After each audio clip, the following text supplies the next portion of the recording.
नमस्कार सांग माने मो चैनल को आपण मानंकु स्वागत। आसंतु आरंभ करिबा आजिर आउ एक नुआ वीडियो एक नुआ विषय वस्तु उपरे। हिंदू धर्म रे निवस्त्र स्नान करिबा कोन पई उचित नुहे। आसंतु एही विषय रे आज हम जानिबा। दिने भगवान श्री विष्णु माता लक्ष्मी सहित हरिद्वार रे भ्रमण करुथिले। माता लक्ष्मी देखिले सबु मनीष गंगारे गाधोइबा बेले हर हर गंगा कही गाधोउथिले, किंतु सबु लोक दुखी एवं चिंतित थिले। सेठू माँ लक्ष्मी आश्चर्य होई भगवान विष्णु को पचारिले, स्वामी गंगारे एते थर गाधोइबा पर भी एमानकर दुख पाप काहेकि नाश हेउ नाही? कोन गंगार सत्यता किछि नाही? विष्णु कहिले, गंगा तो सही सामर्थ्य अछि, किंतु एई लोक माने पाप नासिनी गंगारे स्नान ही करू नाहांती, तेबे तांकु केमिति मुक्ति मिलिबो? माँ लक्ष्मी आश्चर्य होई कहिले, केमिति स्नान करू नाहांती? सबु लोक तो आमरी सामने गाधोईकी जाउछंती, ए पर्यंत तांको शरीर भी सुखी नाही। भगवान विष्णु कहिले, एही लोक माने तो केवल पानी रे बुड़ पकई आसुछंती। तुमको मु काली एहार रहस्य कहबी। परदिन जोरे वर्षा हैला, सबु गली रे पानी कादुओ भरी गला। गोटिए ओसारिया रास्ता रे गोटिए बड़ खाल होई गला। सबु आडे खाली कादुओ ही कादुओ। भगवान विष्णु गोटिए लीला रचिले। सीए निजे गोटिए बुढ़ार रूप धारण कले एवं सेही खाल रे जाई पड़ी गले। माँ लक्ष्मी को बुझाई कि निज पाखरे बसाई देले एवं कहिले, सुन तुमे लोक मानकु डाकी कुह जे मो स्वामी खाले रे पड़ी जाइछंदी। किए पुण्यात्मा अछ जे मो स्वामी को बाहर करी तांको प्राण बंचा एवं आम असहाय दंपति को बंचाई साहाय्य कर। भगवान विष्णु ए कथा बुझाई देले कि जे कौनसी व्यक्ति ए खालरू मते बाहर करबा को जाउतिबा समय रे केवल एतिकी कहिदेव मो स्वामी निष्पाप अटंती, तांको सेही व्यक्ति ही छुईबे जे स्वयं निष्पाप होइथिबे।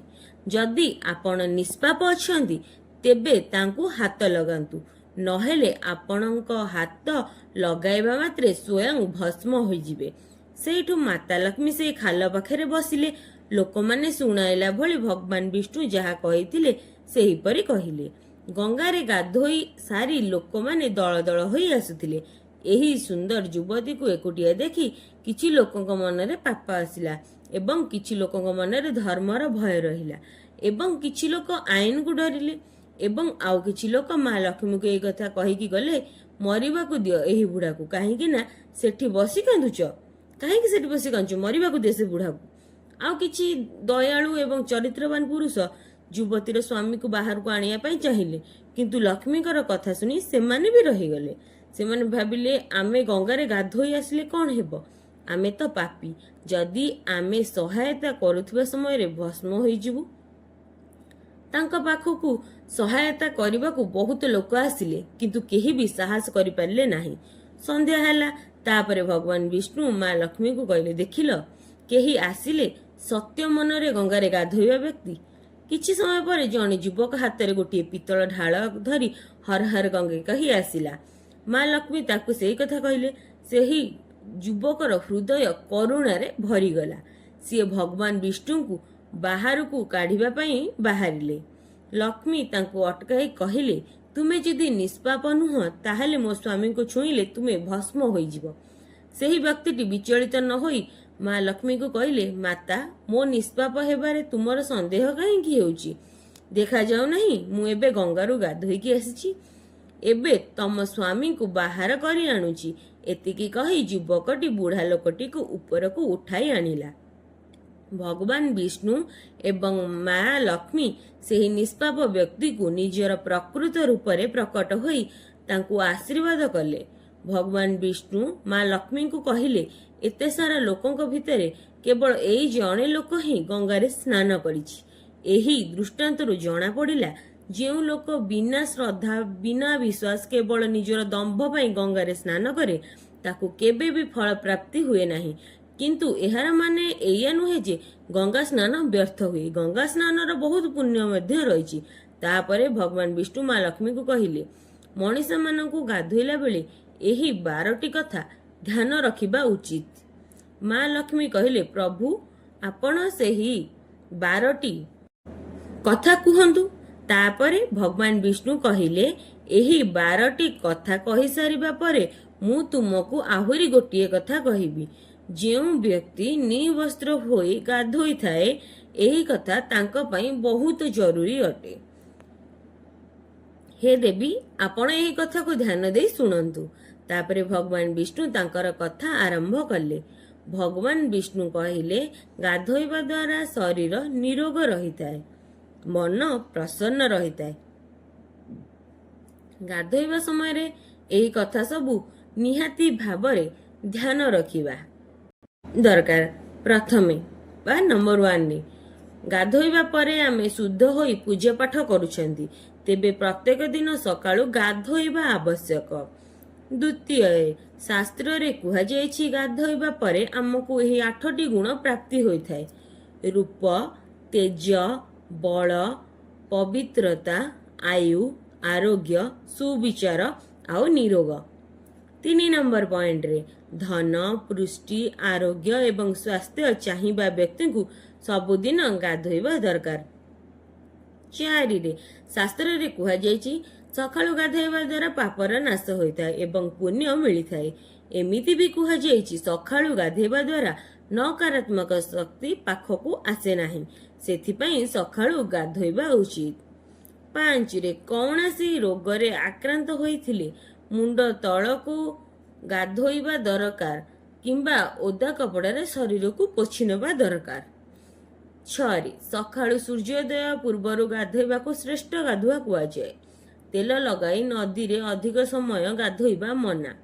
ନଦୀ କୂଳରେ ଘଷି ହୋଇ ନଦୀରେ ବୁଡ଼ ପକାଇ ଗାଧୋଇବା ଦରକାର। 8ରେ କେଉଁ ଘାଟରେ ଲୁଗା ସଫା କରାଯାଏ, ସେହି ଜଳକୁ ଅପବିତ୍ର ମନାଯାଏ, ସେଥିପାଇଁ ସେହି ଘାଟରୁ କିଛି ଦୂରରେ ଯାଇ ଗାଧୋଇବା ଦରକାର। 9ରେ ନଦୀରେ 11 କିମ୍ବା 21 ଥର ବୁଡ଼ ପକାଇବା ଉଚିତ। ନଦୀରେ 11 ବା 21 ଥର ବୁଡ଼ ପକାଇବା ଉଚିତ। 10ରେ ପବିତ୍ର ନଦୀମାନଙ୍କରେ କପଡ଼ା ଧୋଇ ସାରି କେବେ ବି ଚିପୁଡ଼ିବେ ନାହିଁ, ଏହା ଅଶୁଭ ହୋଇଥାଏ। 11ରେ ନଳର ଜଳ ତୁଳନାରେ ଝରଣାର ପାଣିଠୁ ଅଧିକ କୌଣସି ତୀର୍ଥସ୍ଥାନର ପାଣି ଏବଂ ତୀର୍ଥସ୍ଥାନ ପାଣିଠୁ ଗଙ୍ଗା ଜଳ ଶ୍ରେଷ୍ଠ ହୋଇଥାଏ। 12ରେ ଗଙ୍ଗା ମା କହିଛନ୍ତି, ଗାଧୋଇବା ସମୟରେ କୌଣସି ବ୍ୟକ୍ତି ଯେଉଁଠି ବି ମୋତେ ସ୍ମରଣ କରିବ, ମୁଁ ସେଇଠି ଆସି ପହଞ୍ଚିଯିବି। ତାପରେ ଭଗବାନ ବିଷ୍ଣୁ କହିଲେ, ମୁଁ ଏବେ ତୁମକୁ ସେହି ବ୍ୟକ୍ତିମାନଙ୍କ ବିଷୟରେ କହିବି ଯେଉଁମାନେ ନିବସ୍ତ୍ର ହୋଇ ଗାଧୋଇଥାନ୍ତି। ଯେଉଁ ନାରୀ କିମ୍ବା ପୁରୁଷ ନିବସ୍ତ୍ର ହୋଇ ଗାଧୋଇଥାଏ, ହିନ୍ଦୁ ଧର୍ମଶାସ୍ତ୍ରରେ କୁହାଯାଇଛି, ସବୁ କାର୍ଯ୍ୟରେ କିଛି ନା କିଛି ନିୟମ ଅଛି, ତେଣୁ ସବୁ ବ୍ୟକ୍ତିକୁ ଶାସ୍ତ୍ର ନିୟମ ଅନୁସାରେ ଚଳିବା ଦରକାର।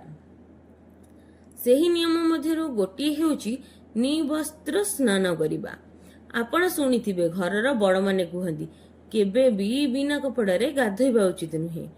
ଯଦି ଆମେ ପୌରାଣିକ କଥା କହିବା, ନିବସ୍ତ୍ର ସ୍ନାନ କରିବା ମନା। ଏହାର ଗୋଟିଏ ବଡ଼ କାରଣ ଭଗବାନ ଶ୍ରୀକୃଷ୍ଣଙ୍କ ସମୟରେ ଯୋଡ଼ା ହୋଇଛି।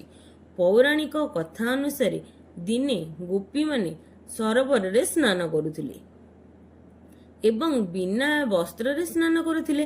ସେହି ସମୟରେ ବାଲକୃଷ୍ଣ ତାଙ୍କର ସବୁ ବସ୍ତ୍ର ଚୋରାଇ ନେଇଥିଲେ। ତାପରେ ଗୋପୀମାନେ ନିଜର ବସ୍ତ୍ର ଫେରାଇବା ପାଇଁ ପ୍ରାର୍ଥନା କରି ଶ୍ରୀକୃଷ୍ଣଙ୍କୁ ପ୍ରାର୍ଥନା କରିଥିଲେ। ତାପରେ ଭଗବାନ ଶ୍ରୀକୃଷ୍ଣ ତାଙ୍କୁ ବୁଝାଇ କହିଲେ, କେଉଁଠି ବି ବିନା ବସ୍ତ୍ରରେ ସ୍ନାନ କରିବା ଉଚିତ ନୁହେଁ। ଏଥିରେ ଜଳ ଦେବତା ବରୁଣ ଦେବତାଙ୍କର ଅପମାନ ହୋଇଥାଏ।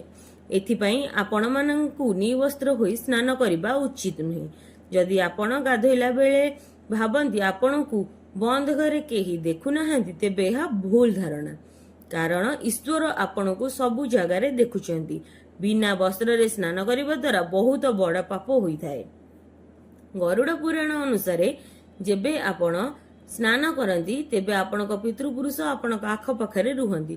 ଯଦି ଆପଣଙ୍କ ବିନା ବସ୍ତ୍ରରେ ସ୍ନାନ କରନ୍ତି, ଆପଣଙ୍କୁ ପିତୃଦୋଷ ଲାଗିପାରେ। ଏମିତି ସ୍ନାନ କରିବା ଦ୍ୱାରା ଆପଣଙ୍କର ପିତୃପୁରୁଷଙ୍କୁ ମୁକ୍ତି ମିଳେ ନାହିଁ, କାରଣ ଏହି ବସ୍ତ୍ରରୁ ଝରୁଥିବା ପାଣିକୁ ଗ୍ରହଣ କରି ପିତୃ ତୃପ୍ତ ହୋଇଥାନ୍ତି।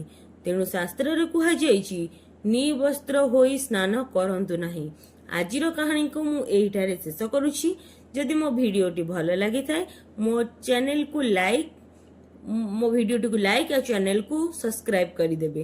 ଏମିତି ନୂଆ ନୂଆ ଭିଡ଼ିଓ ଦେଖିବା ପାଇଁ ସାଙ୍ଗମାନଙ୍କ ସହିତ ସେୟାର ମଧ୍ୟ କରନ୍ତୁ।